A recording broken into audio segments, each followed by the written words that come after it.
The word left his mouth before he could stop it. It was a Tuesday evening at the Meridian Grand in downtown Toronto, the kind of venue where the lighting was designed to make everyone look more important than they were. Adrian Cole had been standing near the East Corridor for 11 minutes, holding a glass of sparkling water he had no intention of finishing, watching the room the way he always watched rooms, quietly, from a position that gave him a clear line of sight to every exit. He was not supposed to be there. He had been called in as a last-minute replacement for a colleague who had come down with food poisoning somewhere between Pearson's Airport and the hotel lobby. The gala was for the Northern Infrastructure Partnership, a fundraising event that drew board members, city planners, and the kind of people whose names appeared on buildings. Adrian was a structural engineer. He reviewed load-bearing capacity calculations and foundation reports. He did not belong to this world, and he knew it, and he was fine with that. His daughter had called him 3 times on the drive over. He had answered the second one. "Dad, you're going to be bored out of your mind. I'm already bored." "Then just find someone interesting to talk to and pretend you're a person." He had laughed at that, which was rare enough that she'd gone quiet for a second before laughing too. Sophie was 23 and sharper than most people twice her age, and she had been telling him for 2 years that he needed to get out more. He disagreed, but he had stopped arguing the point. He was thinking about that conversation when he spotted her. She was standing 20 feet away, near the beverage table, speaking to 2 men in suits who were both leaning slightly forward in the way people do when they are trying very hard to be liked. Her posture was the opposite of theirs, upright, unhurried, the kind of stillness that isn't practiced but simply is. She was wearing a charcoal blazer and dark trousers, no jewelry except a single thin watch, and her hair was pulled back with the efficiency of someone who had made a decision about it that morning and not thought about it since. She turned her head slightly to the left, not to look at anything in particular, just the unconscious scan of someone accustomed to monitoring a room, and that was when Adrian saw her face clearly.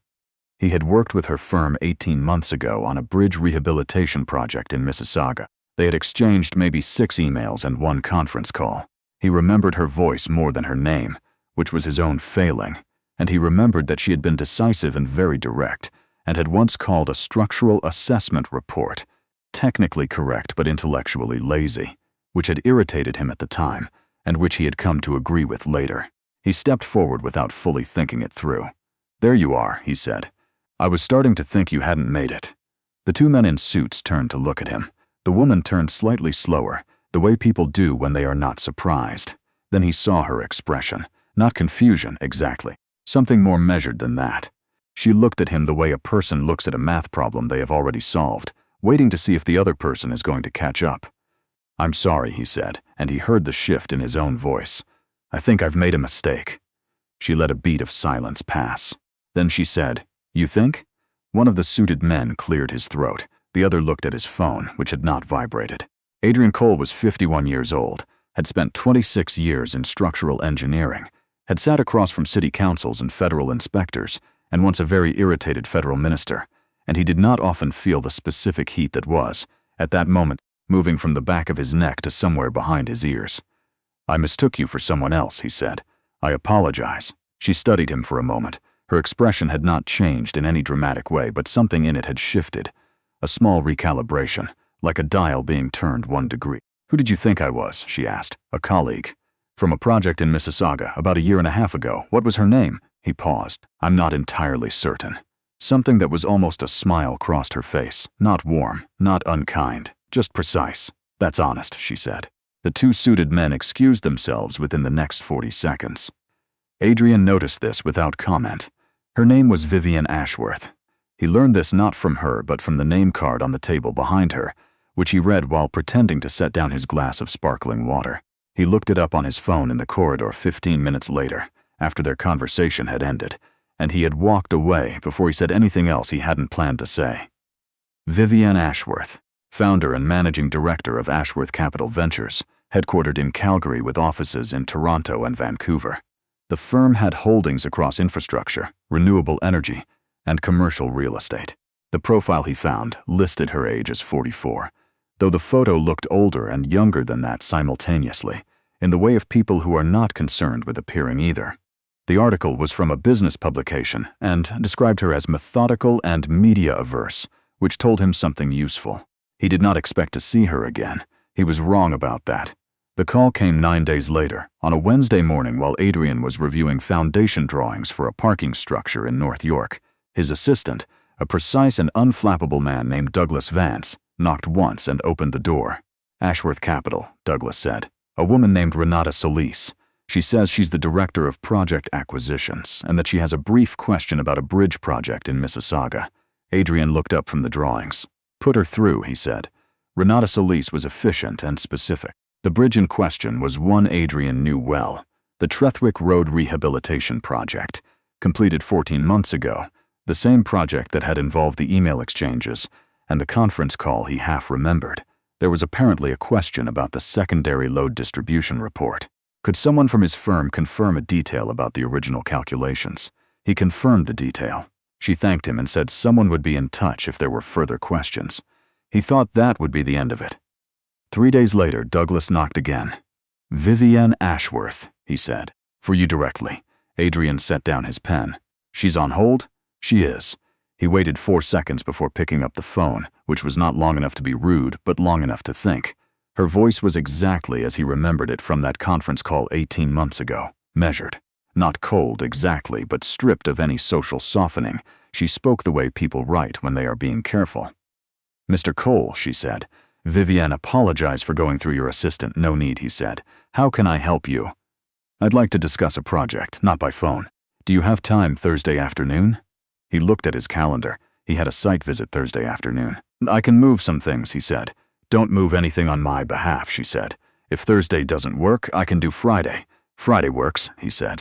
She gave him an address, not her Toronto office, as it turned out, but a construction site in the east end of the city. A waterfront development that he recognized immediately because he had read about it in a trade publication 6 weeks earlier. It was a mixed-use development spanning 4 city blocks, currently in pre-construction phase, with a projected timeline of 4 years and an estimated budget that had been reported as substantial because the actual number had not been released publicly. He looked up the project before Friday, then he looked it up again. Vivienne was already on site when he arrived, wearing a hard hat and a high-visibility vest over a gray wool coat, speaking to a man Adrian did not recognize who was holding a rolled set of drawings. She looked up when Adrian's car pulled in, said something to the man, and walked over. She did not offer her hand immediately. "Mr. Cole," she said. "Mrs. Ashworth." She handed him a hard hat from a stack near a temporary sit's office. "Walk with me," she said.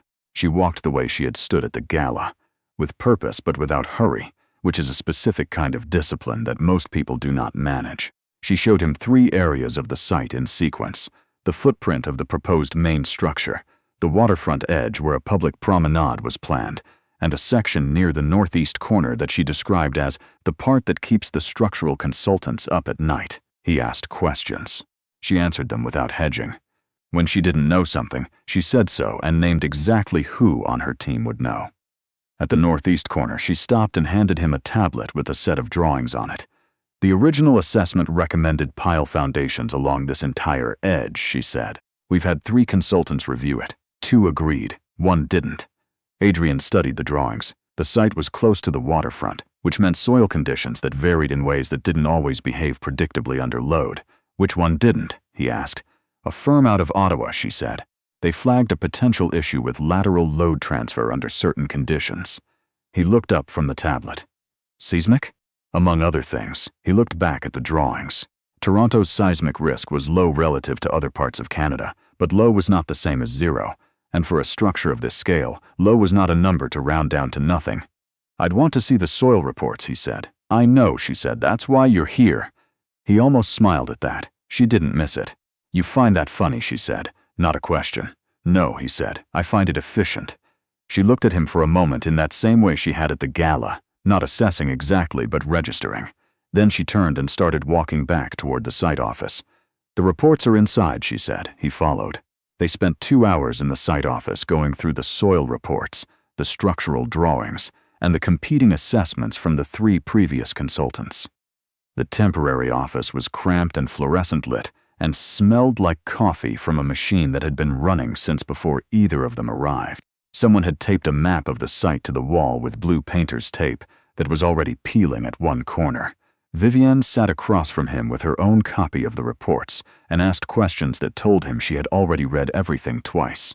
At some point, the man with the rolled drawings came in, introduced himself as Oliver Strand, the project's site manager, and put a cardboard cup of coffee in front of each of them without being asked. He left without ceremony. Adrian looked at the coffee. He hadn't eaten since breakfast. He picked it up. "The Ottawa firm is right," he said. Vivienne set down the page she was reading. "About which part?" "The lateral load concern. Not catastrophically, but the original pile design doesn't account for it adequately. Not at this scale." He turned one of the drawings to face her and pointed. "Here and here. If you extend the development timeline, and projects like this always extend, you're looking at changed load conditions before the structure is even complete. The foundation design needs to account for sequencing, not just final state." She looked at the drawing. She didn't say anything for a moment. "The two firms that agreed with the original design," he said. "Did either of them flag the sequencing issue?" "No," she said. He sat back. "Then they were right about the conclusion and wrong about the reasoning, which is the more dangerous kind of right."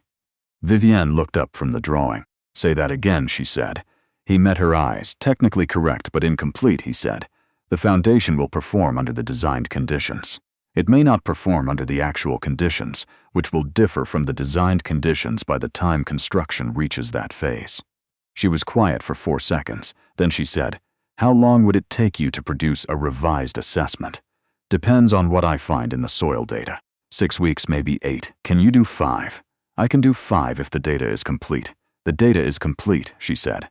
"Then 5 is possible." She nodded once. The conversation shifted to scope, to deliverables, to timelines. It was clean and practical and took 12 minutes. She did not ask about his rate. She had clearly already looked it up or had Douglas's information, because the number she named was correct without negotiation.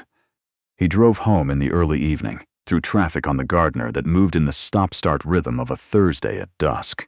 He thought about the northeast corner of the site, and the sequencing problem, and the soil reports, and did not think about Vivienne Ashworth. He mostly succeeded. He delivered the preliminary findings at week 3, as they had agreed. The meeting was in her Toronto office this time, on the 14th floor of a building in the financial district that had the specific quality of offices that are not trying to impress anyone. Clean lines, good light, no unnecessary furniture. A woman named Priya Khatri, who was introduced as the head of technical review, sat in on the meeting and asked 4 questions, all of them precise. Vivienne sat at the end of the table and listened without interrupting. When Adrian finished presenting the preliminary findings, Vivienne said, "The sequencing concern, you mentioned 2 distinct phases. Phases 3 and 4 of the construction timeline," he confirmed. "The lateral load distribution shifts between them in a way that the original design doesn't accommodate." "What's the fix?" "Revised pile configuration in the northeast quadrant. It adds cost. It adds time, probably 3 weeks. It removes the risk." She considered this. 3 weeks at what point in the timeline? Before ground break on that quadrant, which, based on the current schedule, is approximately 11 months from now. She turned to Priya. "Can you have the schedule modeling team run that against the Phase 2 milestones?" Priya made a note. "By Monday," she said. "Thursday," Vivienne said. Priya made another note. After the technical review team left the room, Vivienne remained seated, reviewing something on her tablet. Adrian began gathering his documents. There was a standing silence in the room that was not uncomfortable, which he registered without particular surprise. Most people filled silence. She did not. "You moved your Friday to take this meeting," she said, without looking up from the tablet. He paused. "I had a site visit," he said. "It moved without difficulty. You told me not to move anything on your behalf." He looked at her. She was still looking at the tablet, but there was something in the set of her mouth, the same precision-adjacent something he had noticed at the gala. "I told you not to move anything on your behalf," he said. "The visit moved on the project's behalf." She looked up. "That's a fine distinction," she said. "It's an accurate one," he said. She looked at him for a moment. Then she looked back at the tablet. "Thursday," she said, which he understood was the end of the meeting. He came back on Thursday with the full 5-week assessment. Oliver Strand was there, and Priya Khatri and 2 other people he hadn't met, a man named Frederick Lowe from the city's planning department, and a woman named Sandra Ewan, who was the firm's legal counsel. The meeting ran long. Lowe asked questions that were more political than technical, which Adrian answered as technically as possible. Sandra Ewan took notes in a way that suggested she was not just noting what was said, but noting who said it and in what order. Vivienne ran the meeting the way she ran everything, without excess. Afterward, when the others had filed out, she asked him to stay. He stayed.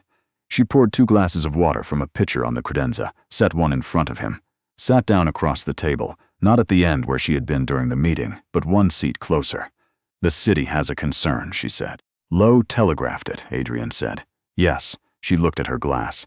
"There's a faction on the infrastructure committee that wants to use a different structural firm, one with more city work on record." He understood what she was saying. "Do they have grounds?" he said. "Not technical ones," she said. "Political ones." He considered this. "And you're telling me because if there's going to be a fight over the assessment's credibility, I want to know now whether you'll stand behind it." He looked at her directly.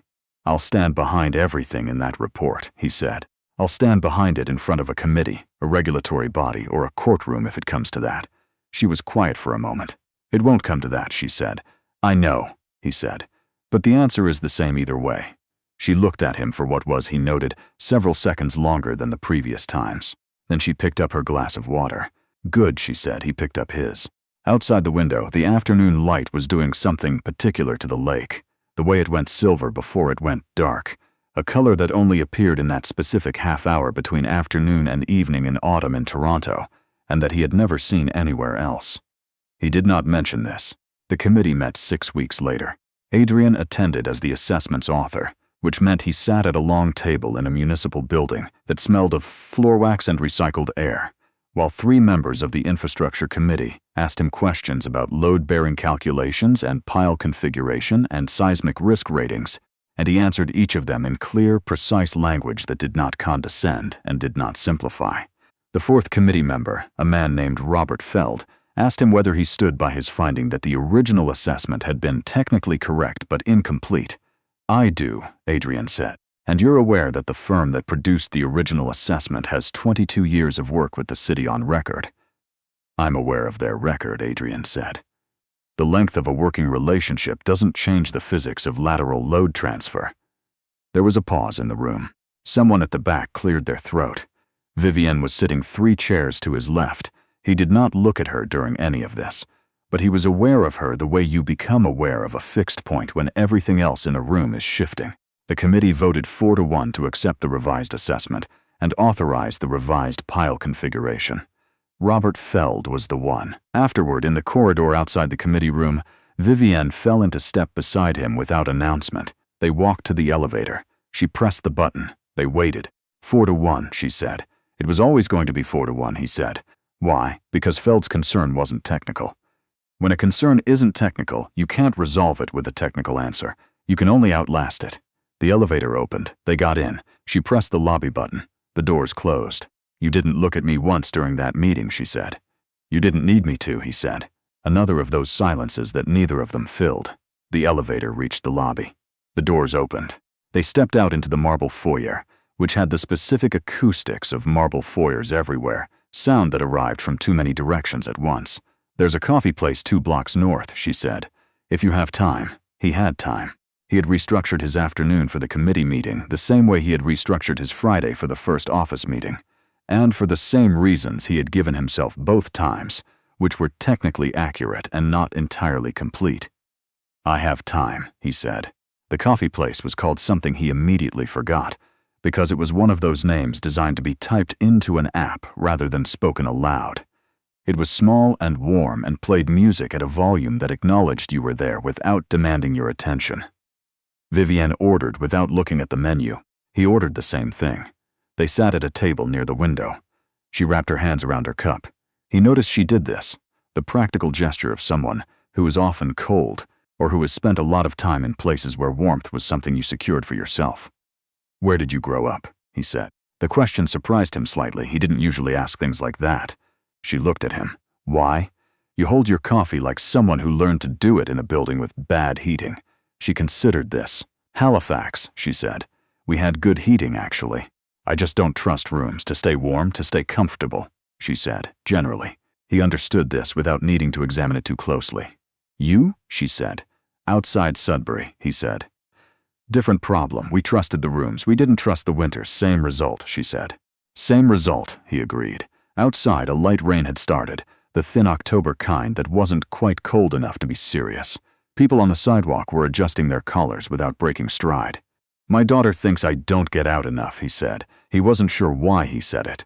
Vivienne looked at him. "Do you?" "Probably not," he said. "I'm better with buildings than with events." "You were at the gala," she said. "As a replacement," he said. "I was there for 11 minutes before I made a significant social error." "It wasn't that significant," she said. "I addressed a stranger as though I knew her," he said.